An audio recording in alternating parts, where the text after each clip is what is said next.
Welcome back to more Pikmin 2. Last time, we found the final treasures in the Awakening Wood, so this time, we're returning to the Perplexing Pool.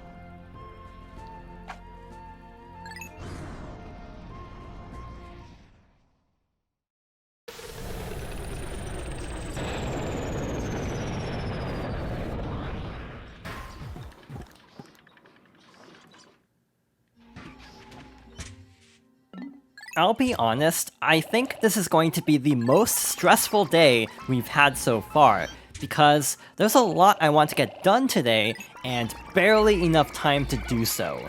In practice runs, I've literally gotten through everything with seconds to spare, like 5 or 6 seconds left on the end of day timer.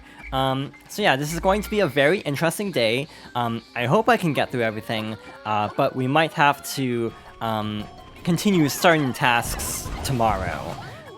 First things first, the Shearwigs have respawned, so we have to defeat these to clear a path for the Pikmin. I have had cases where I don't take them out, and then I mysteriously lose Pikmin later in the day and then realize later on, oh, it's the Shearwigs again.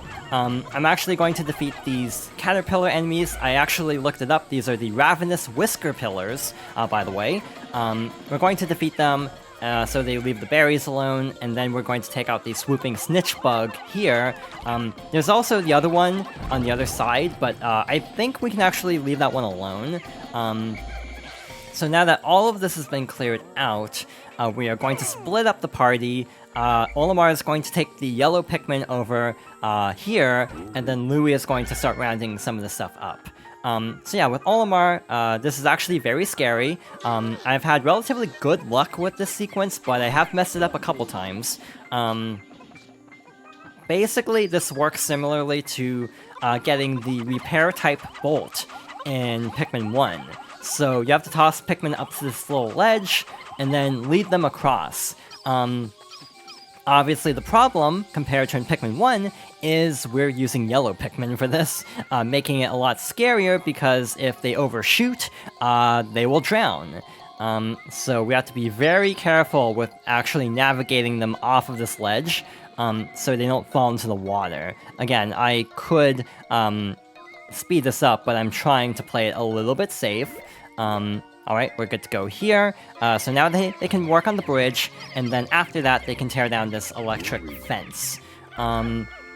With the blue Pikmin and purple Pikmin, we're going to quickly check over here, because the eggs have also respawned. Again, this snitch bug should leave us alone, but I do want to check these really quickly, just to be on the safe side. Olimar's not in the best place to actually start to actually use the spray glitch, but even one would be nice at this point. So yeah, we can start tearing down that. In the meantime, we are going to continue trying to get berries, I think, because there's a few things we can actually do with Louie, but I feel like this is our best use of time at the moment, just because we do need quite a few for the next day. If you are familiar with Pikmin 2, you know exactly what I'm talking about, and yeah, tomorrow is going to be very interesting, to put it mildly. By the time this next round of berries is taken care of, we should be close enough to getting past that fence to be able to start making our way over there with the blue Pikmin. There's another one of those, like, rocks blocking, like the one by the wall in the Awakening Wood, where basically if we break it, then the water can actually drain. Which is definitely good, because there's a lot of enemies here, and the blue Pikmin aren't necessarily well-suited for all this fighting. So yeah, if we can drain the water, that'll speed up everything immensely. And also make it so we can actually get back with the yellow Pikmin, because otherwise, they can't exactly make it over to solid, or make it over to land, particularly easily. So let's, yeah, break this.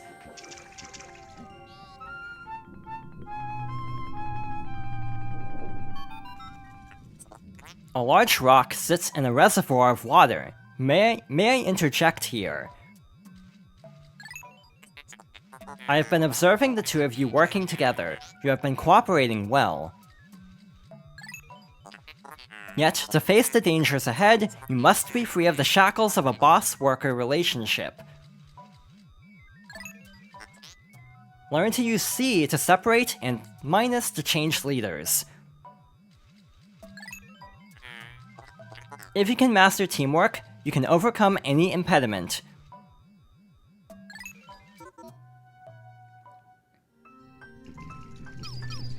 That is actually a really good hint for something at the end of this cavern. That definitely requires a ton of teamwork, and if you don't switch regularly, it might be kind of confusing.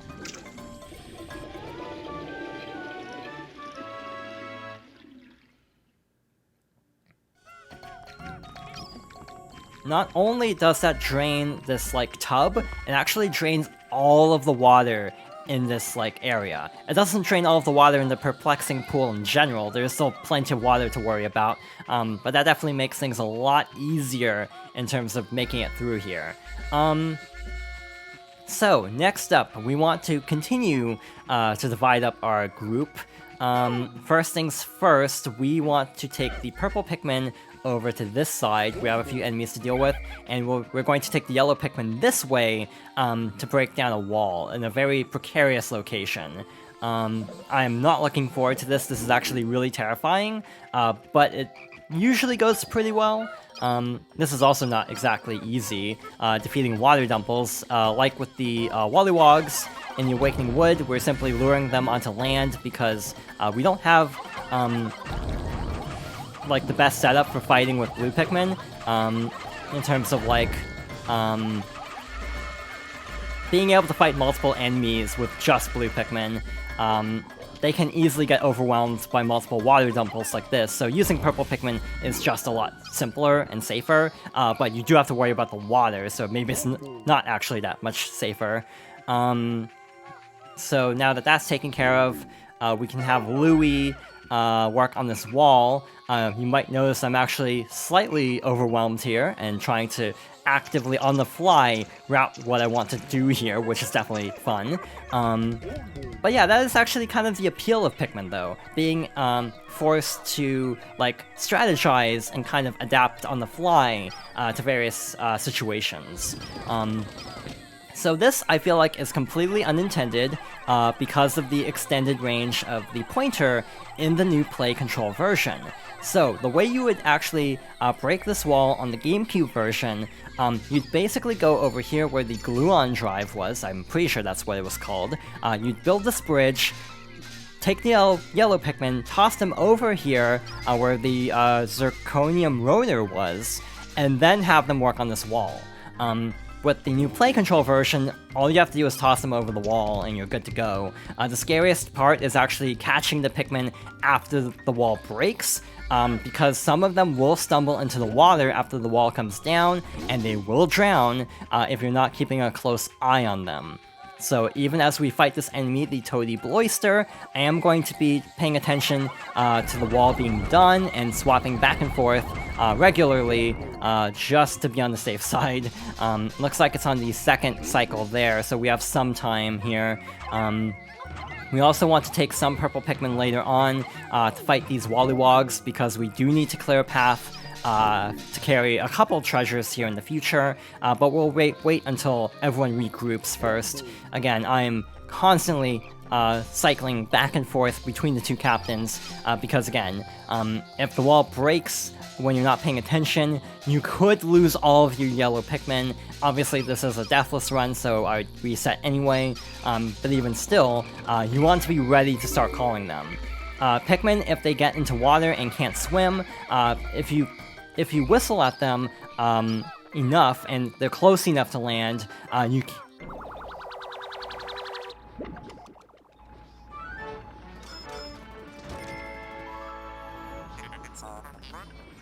For 80 Pokos, we have the Aquatic Mine.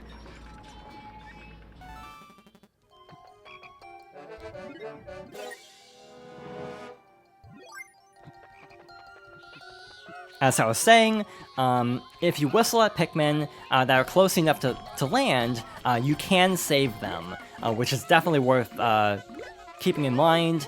So you can actually kind of circumvent some sequences by basically... there are some areas where, and this applies to both games by the way, you can actually kind of circumvent certain sequences by simply calling, or basically taking Pikmin and then calling them so they don't drown. This is used a lot in speedrunning, I've seen, to basically get through some watery areas, like without actually having to stop and get the blue Pikmin, which definitely speeds things up considerably. The wall's coming along nicely. This is actually a pretty solid run. We have plenty of time, I think, for what I want to do for the rest of the day. Again, we do need to carry a lot through here in a bit, so I do want to fight the yellow Wollywogs. My advice for Wollywogs is to only throw a couple Pikmin, and then see if it stuns. If it doesn't stun, obviously you want to stop throwing. If it does stun, you can keep throwing. So yeah, like there, it's stunned, so we can throw the rest of the purple Pikmin at the Wollywog. With the yellow Pikmin and purple Pikmin, actually, yeah, the wall's done, so what I'm going to do is try to quickly get the squad back together and then collect one more set of bitter spray, and then make a beeline to the cave we opened up, by breaking the drain, essentially. Yeah, this is a very hectic day if you want to actually do all of this in one day. Obviously, again, we have all the time in the world. We don't need to do everything in one cycle. Oh, that's a problem. The mold grew back, so we actually can't get more sprays. So what I'm going to do is I'm going to break this, and then go to the cave, and then hope that we have enough time after the cave to try to get another set of sprays. Again, I would like to have a decent amount before tomorrow. There's actually a pretty good chance we might get a few bitter sprays in this cavern. There's actually a good opportunity, but it's up to luck, basically, if we actually get it or not. Yeah, this is a very hectic day, and it's even more hectic because I accidentally used that one bitter spray, so we are behind where I would like to be.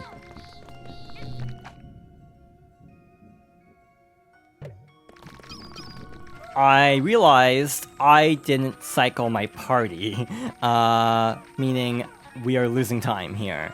Basically, there's poison, and I didn't remember to put away some of the Pikmin. So yeah, we might not actually be able to harvest more sprays today. We will have enough time to do this tomorrow if we have to, but again, it would have been nice to do this today. But oh well, we definitely don't have time now. So I'm going to put away 15 of the blue Pikmin and the yellow Pikmin. I'm going to take out 10 purple Pikmin. I was trying to do math really quickly, and then 20 white Pikmin. You might have noticed at the cavern entrance, it did say fire, but again, as usual, we are completely disregarding that because we can easily circumvent this with other types of Pikmin. We can't necessarily do that with poison or electricity, so we definitely need white Pikmin for this, and yellow Pikmin. Again, you can circumvent electricity with other types of Pikmin, it's just very dangerous. Anyway, for real this time, this is the shower room.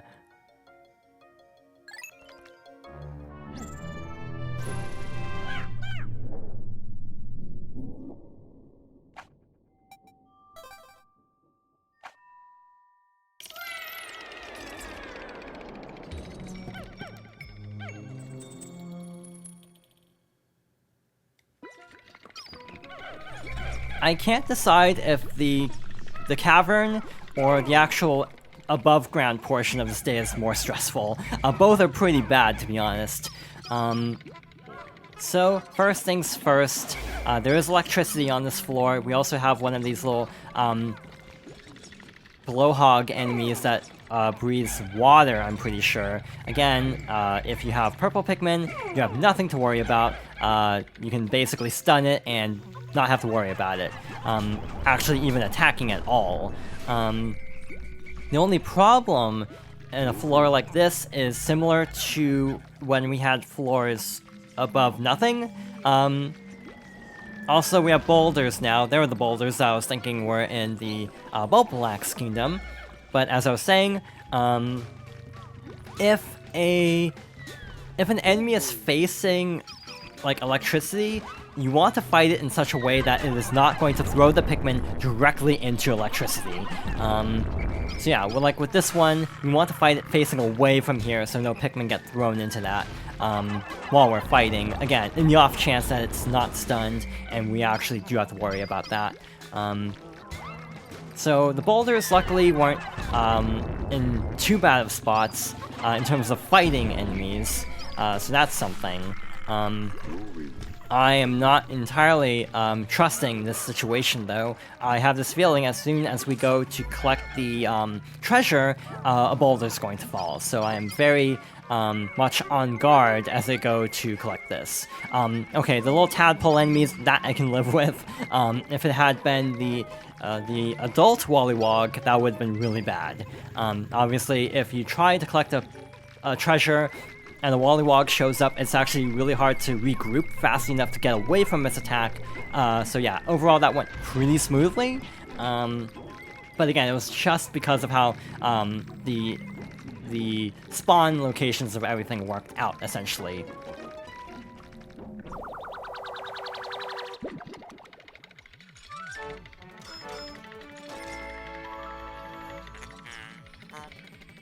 Worth 90 Pokos, we have the Merciless Extractor.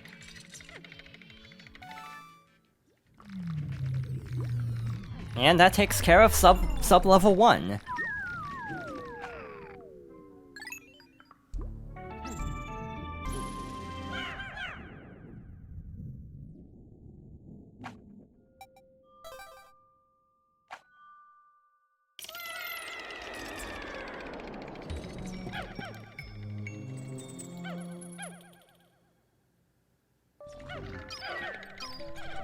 Moving on to sub-level 2, we have some more very eerie music. I feel like that's the word I was looking for earlier, was eerie. Like, a lot of the music in these, like, sub-levels is very, like, disconcerting, and it's kind of, like, unnatural in a way that kind of contrasts, like, the nature, and, like, environmental atmospheric music of, like, above-ground Pikmin levels. Like, instead of being very, like, serene and scenic, we have this music that's kind of, like, off-sounding in some ways. Well, that's interesting. We have a dwarf ballboard behind this wall. Actually don't know if it's worth going after that, to be honest. We also have another orange ballboard as a reminder. These will wake up faster and automatically if you get too close. So you want to attack from a distance. Again, luckily on the new play control version, it's actually really easy to attack from a distance. Oh, I also thought of a couple other things I meant to bring up about the new play control version as we go through the rest of this floor. So Pikmin on Wii added a new feature where basically, if you complete a day, you can actually reload an earlier day from the same file instead of, like, you know, just backing up files constantly. But Pikmin 2 on GameCube and Pikmin 2 on Wii lack this feature. So yeah, you can't actually reload an earlier day without making a backup save, essentially, which is what I've been doing for this playthrough, to be totally honest.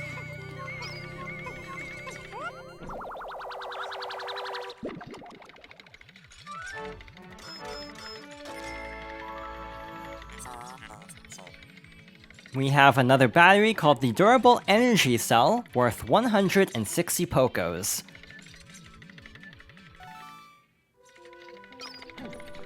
The best used by date on that battery said March 2010, and I'm actually really curious if that's the same as in the original, because this version, by the way, came out around 2009, or based on the file screen date.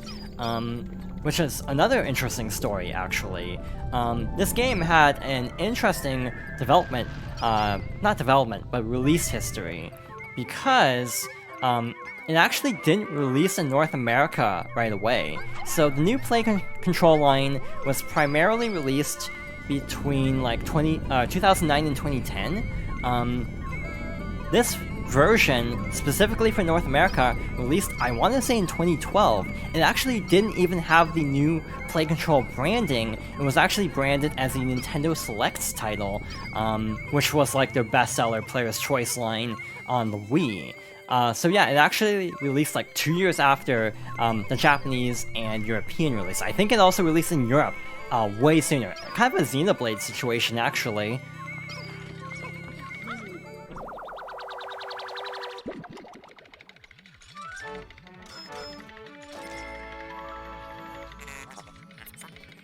This is the SUD generator for 60 Pokos.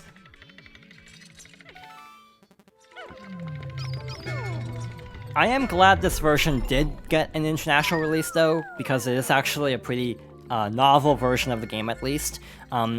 The only new Play Control game that didn't release internationally, by the way, was Chibi Robo, which honestly is a shame because I really like Chibi Robo, and I definitely feel like that series in general deserved more chances than it got. In general, the series had a very rough time, and I do feel like a version on Wii would have helped because, frankly, a lot of people owned the Wii, and I think it would have done better given like the install base of that console and just the style of game. I feel like it almost didn't fit the GameCube because of how like quirky it is, and I think that actually would have fit the Wii better.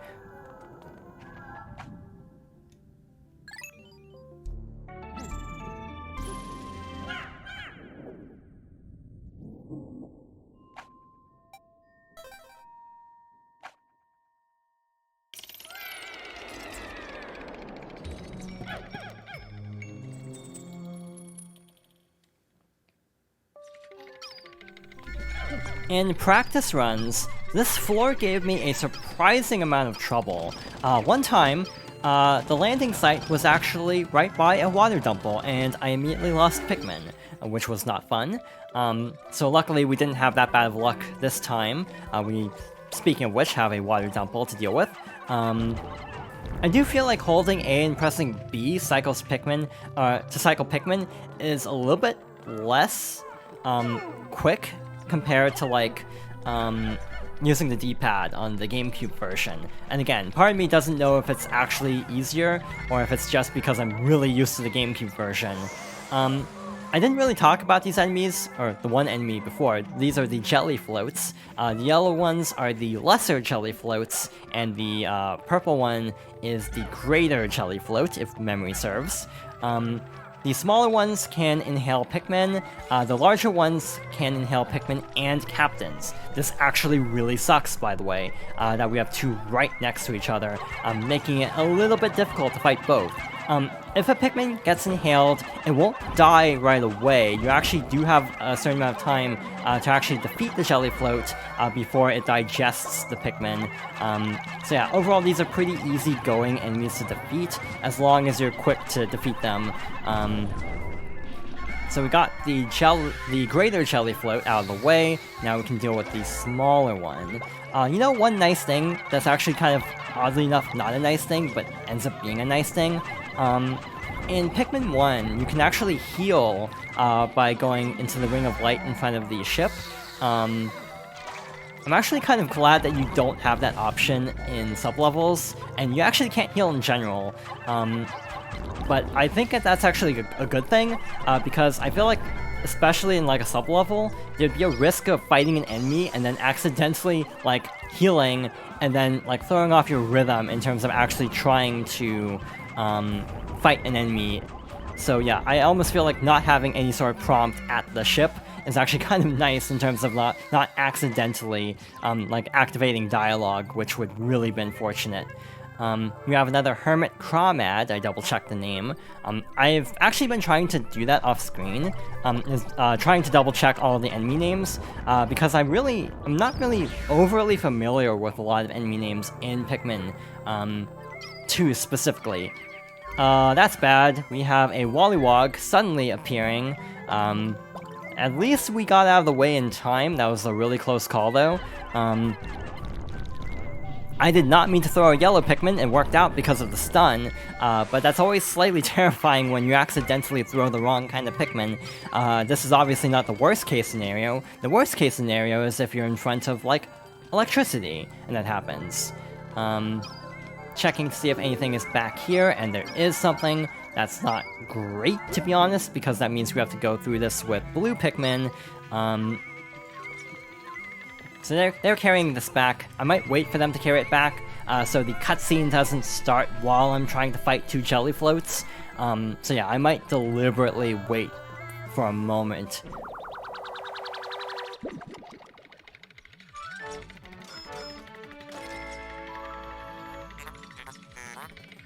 And we have the Scrumptious Shell worth 60 Pokos.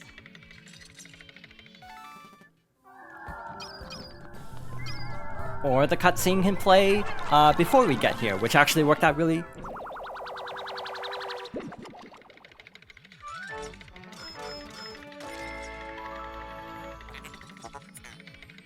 And we have the mirrored stage worth 140 Pokos.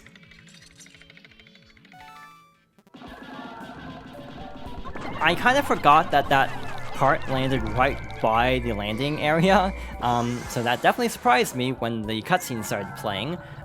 So yeah, the lesser jelly floats can't hurt captains, the greater ones can. You can actually use that to your advantage though. One thing you can actually do is deliberately let a captain get inhaled by a jelly float, and that'll actually be enough to weigh it down. So yeah, it will actually weigh it down, and then you can use the other captain and group of Pikmin to attack. So yeah, that is an option. This one's actually above land, so I might go back and try to rally the purple Pikmin. Though to be fair, they're all by the landing site anyway, so like, we might as well just see out this fight like so. It'll take the same amount of time as going all the way back to try to round up everybody again.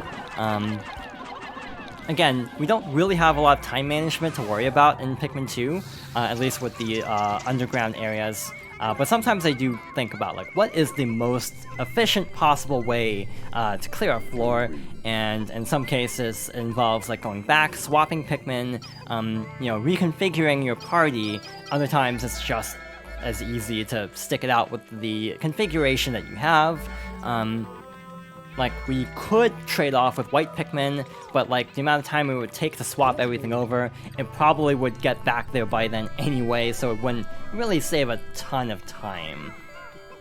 I don't know, maybe it would save time. Overall, I do feel like the shower room is actually a pretty chill sub-level, especially compared to how poorly the Snaglet hole went. Yeah, this has actually been pretty easy going so far.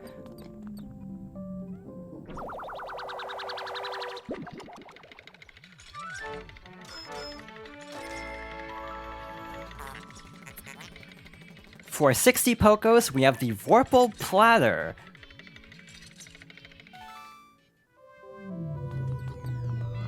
And that takes care of sub-level 3.